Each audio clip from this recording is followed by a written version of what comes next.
Voilà, donc en effet, tu as vu qu'on a un gabarit double page, parce qu'on est dans un document double page. Quand on a fait le nouveau document, il y avait la case qui était cochée qui s'appelait page en vis-à-vis. Ça veut dire qu'on est forcément dans un document recto-verso. S'il y a une page de gauche et une page de droite. Sinon, il n'y a que des pages recto. Donc, et c'est pour ça qu'on a aussi la barre verticale ici qui est la reliure.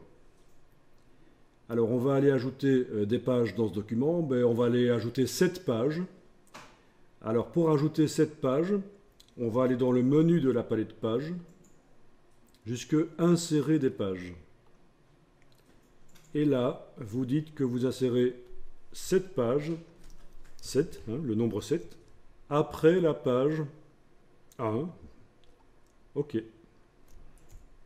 Résultat, vous avez maintenant dans la palette pages 7 pages. Et alors la page 2 est une page de gauche, forcément. Quand c'est des nombres pairs, c'est toujours des pages de gauche.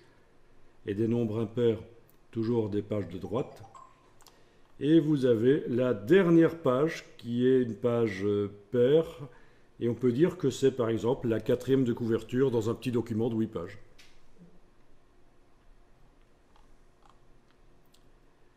Alors, ce serait peut-être plus simple pour commencer de travailler sur un document simple page, recto seulement. On peut transformer ce document double page en un simple page, en allant dans le menu Fichier, format de document. Fichier, format de document, c'est une des manières de changer ce qu'il y avait dans la boîte, là, la boîte nouveau document. Il y avait certaines informations qui sont ici, dont notamment ceci qu'on peut décocher, page en vis-à-vis. Menu Fichier, format de document, je décoche page en vis-à-vis, je clique sur OK, et je me retrouve avec 8 pages qui sont uniquement des rectos.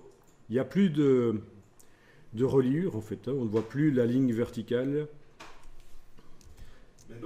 Oui, quand on travaille avec des pages en vis-à-vis, elles sont toutes les deux sur l'écran. Si je fais édition annulée, ben on va les revoir. Voilà, elles sont toutes les deux sur l'écran.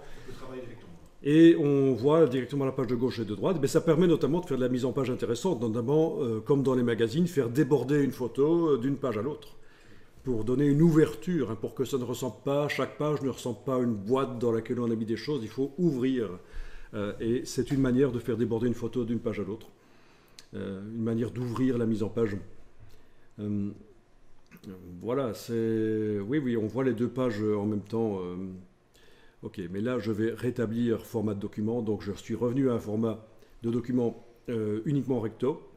Pour commencer, ce sera plus simple de gérer ça. Après, on y viendra au recto verso, bien entendu. Alors, vous avez hérité, malgré tout, d'un gabarit à 2 pages. Ben, on va faire clic, majuscule clic, sur les 2 pages du gabarit pour les activer toutes les deux. Donc, clic, majuscule clic.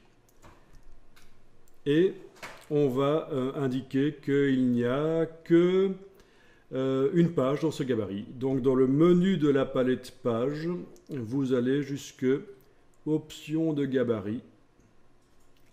Ça ne marchera que si vous avez activé les 2 pages du gabarit, hein, par clic, majuscule, clic. Donc, menu de la palette page, option de gabarit, et je vais indiquer une page. OK. Et vous avez un gabarit simple page. Bon, ceci dit, on ne va pas utiliser les gabarits tout de suite, mais au moins, c'est propre, c'est clair pour vous qu'on est dans un document simple page maintenant. J'enregistre le document.